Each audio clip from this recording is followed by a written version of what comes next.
Cyber যুদ্ধ আধুনিক যুগের এক নতুন যুদ্ধক্ষেত্র।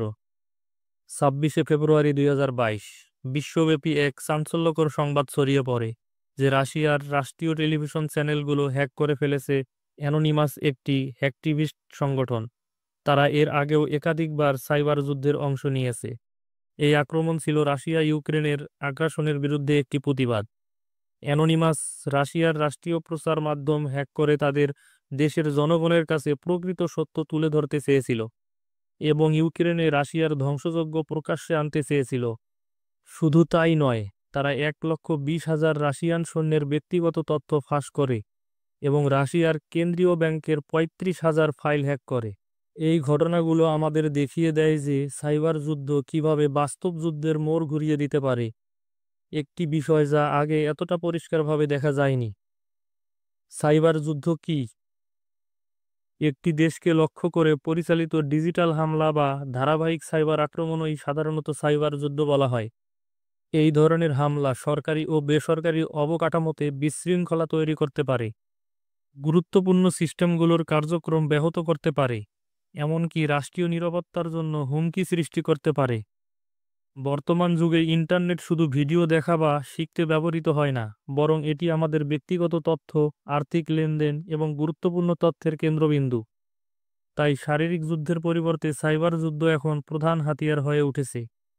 সাধারণত রাষ্ট্রীয় পর্যায়ের হামলাই সাইবার যুদ্ধের মূল কারণ হয়, তবে কিছু ক্ষেত্রে সন্ত্রাসী সংগঠন বা রাষ্ট্রীয় সমর্থিত গোষ্ঠীগুলো শত্রু দেশকে দুর্বল করার জন্য এই ধরনের হামলা চালায়।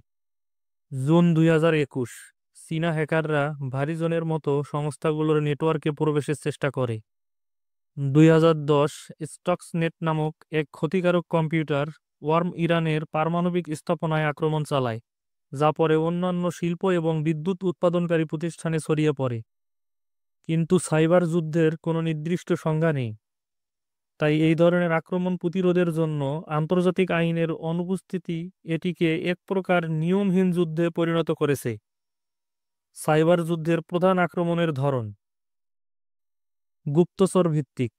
গুপ্তচর ভিত্তিক মাধ্যমে প্রতিদ্বন্দ্বী দেশের গুরুত্বপূর্ণ তথ্য চুরি করা হয়, সাধারণত বটনেট, স্পিয়ার ফিশিং এবং মেলওয়্যার ব্যবহার করে গোপন নথি হাতিয়ে নেওয়া হয়।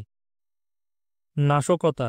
সরকারি ও সামরিক তথ্যের নিরাপত্তা নিশ্চিত করা অত্যন্ত জরুরি। অভ্যন্তরীণ বিশ্বাসঘাতক বা অসতর্ক কর্মচারী ব্যবহার করে গুরুত্বপূর্ণ তথ্য চুরি করা হতে পারে, যা ভয়াবহ পরিণতি বয়ে আনতে পারে। পরিষেবা অক্ষম করা। কোনো নির্দিষ্ট ওয়েবসাইট বা পরিষেবাকে বিপুল সংখ্যক ভুয়া অনুরোধের মাধ্যমে অকেজো করে দেয়া হয়। এতে সরকারি, সামরিক ও গবেষণা প্রতিষ্ঠানের কার্যক্রম ব্যাহত হয়। সাইবার যুদ্ধ বনাম প্রচলিত যুদ্ধ, কোনটি বেশি ভয়ঙ্কর? সাইবার যুদ্ধের অন্যতম সুবিধা হলো দূর থেকে আক্রমণ পরিচালনা করা সম্ভব, ফলে শারীরিকভাবে কোনো দেশে যাওয়ার প্রয়োজন হয় না। এছাড়া সাইবার যুদ্ধ মানুষের মনোজগতে সরাসরি প্রভাব ফেলে, কারণ এর মাধ্যমে প্রচার ও মিথ্যা তথ্য ছড়িয়ে জনগণের ভাবনা নিয়ন্ত্রণ করা সম্ভব। ডিজিটাল অবকাঠামো ধ্বংস হলে যোগাযোগ ব্যবস্থা, বিদ্যুৎ সরবরাহ এবং আর্থিক প্রতিষ্ঠানগুলো কাজ ব্যাহত হয়, যা একটি দেশের জন্য মারাত্মক বিপর্যয় ডেকে আনতে পারে। নাগরিক হিসেবে সাইবার যুদ্ধ থেকে কিভাবে সুরক্ষিত থাকবেন? সব খবরের সত্যতা যাচাই না করে বিশ্বাস করবেন না। ফোন কল বা এনক্রিপ্টেড চ্যাট অ্যাপ ব্যবহার করুন। সামাজিক যোগাযোগ মাধ্যমে নিজের অবস্থান বা ব্যক্তিগত তথ্য প্রকাশ করা এড়িয়ে চলুন। আপনার অপারেটিং সিস্টেম, অ্যান্টিভাইরাস সফটওয়্যার নিয়মিত আপডেট রাখুন। যদি কোনো সংস্থা বা দেশ সাইবার হামলার শিকার হয়, তবে নেটওয়ার্ক বিচ্ছিন্ন রাখা সুরক্ষার জন্য কার্যকরী হতে পারে।